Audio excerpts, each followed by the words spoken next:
السلام علیکم ورحمۃ اللہ وبرکاتہ۔ اچھا، آج ہمارا لیسن ہوگا متنی قاعدے کا لیسن نمبر 7، اور اس پہ آپ نے ذرا غور کرنا ہے، ذرا دھیان سے۔ اکثر یہاں پہ پڑھ تو لیتے ہیں سبھی، لیکن جب قرآن پاک میں پڑھنے لگتے ہیں تو پھر مجہول پڑھتے ہیں اور غلطی کرتے ہیں، اضافہ کرتے ہیں کہیں پہ حرف کا، کہیں پہ نہیں۔ جہاں کرنا ہوتا ہے اضافہ وہاں پہ نہیں کرتے، اور جہاں نہیں کرنا ہوتا وہاں پہ حرف کا اضافہ کرتے ہیں، جس کی وجہ سے قرآن پاک مجہول ہو جاتا ہے۔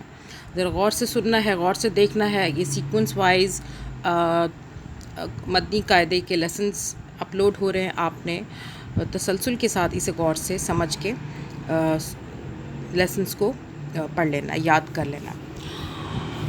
آن لائن پڑھنا چاہتے ہیں تو نمبر ڈسکرپشن میں موجود ہوگا، رابطہ کر سکتے ہیں۔ سبسکرائب، لائک، شیئر لازمی کیجیے، اور صدقہ جاری نیکی کی نیت سے کمنٹ میں ضرور بتائیے گا کہ آپ کو یہ لیسنز کیا آسانی میں سمجھ میں آ رہے ہیں۔ تو اگر نہیں آ رہے، جو بھی کوسچن ہو آپ پوچھ سکتے ہیں۔ شروع کرتے ہیں۔ اعوذ باللہ من الشیطان الرجیم، بسم اللہ الرحمن الرحیم۔ اللہم صلی علی محمد وعلی آل محمد ربی زدنی علما۔ اچھا جی، اب یہ دیکھیں، یہ جو علامت ہے نا، اس میں آپ پڑھ بھی لیجئے، میں آپ کو سمجھا دیتی ہوں ساتھ ساتھ۔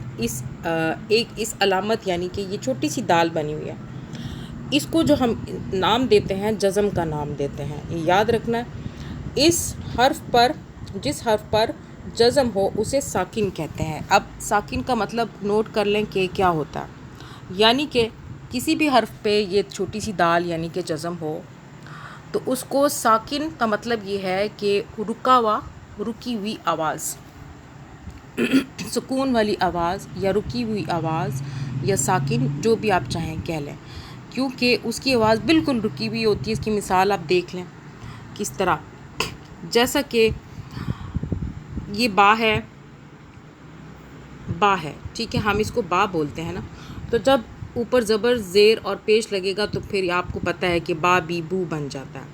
لیکن جب اسی با پہ جزم آئے گا تو اس کی رکی ہوئی آواز ہوگی ب، ٹھیک ہے، ب، پوری آواز نہیں ہوگی، ب ایسے ہوگی۔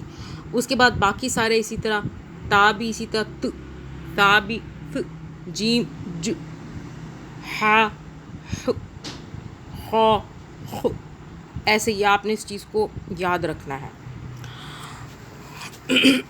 الف، اچھا جی، اب یہاں پہ حروف مدہ 3 ہے۔ اب اس کو بھی یاد رکھنا ہے آپ نے، مدہ کس کو کہتے ہیں، اس کا مطلب یاد رکھنا ہے، یعنی کہ کھینچنا، آواز کو کھینچ لینا، کھینچ کے آواز کو پیدا کرنا۔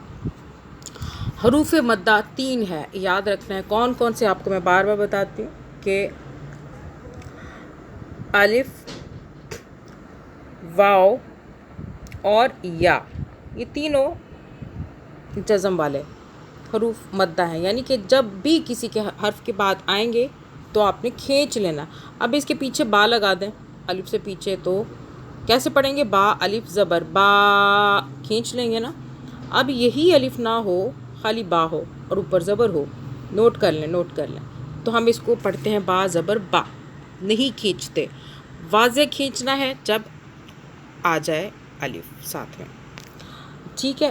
با ہو گیا، اس کے بعد واو کا بتایا، یہ بھی مدہ ہے، یعنی کہ کھینچنے والا۔ پیچھے آ جائے، با لگا دیں اور پیش لگا دیں، با واو پیش، بو، یہاں نیچے بھی لکھا ہوا دیکھ لیں، با الف زبر با، با واو پیش بو، کھینچ رہے ہیں۔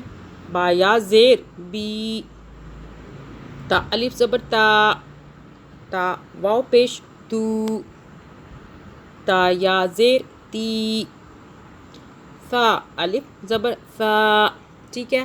آپ دیکھ لیں کہ سب کے ساتھ کوئی نہ کوئی حروف لگے ہوئے ہیں، ایک کے الف لگا ہوا ہے، ساتھ میں واو لگا ہوا ہے، یا لگا ہوا ہے، ٹھیک ہے۔ یہ ان کی وجہ سے یہ حروف ہم مدہ میں پڑھ رہے ہیں، یعنی کہ کھینچ کے پڑھیں۔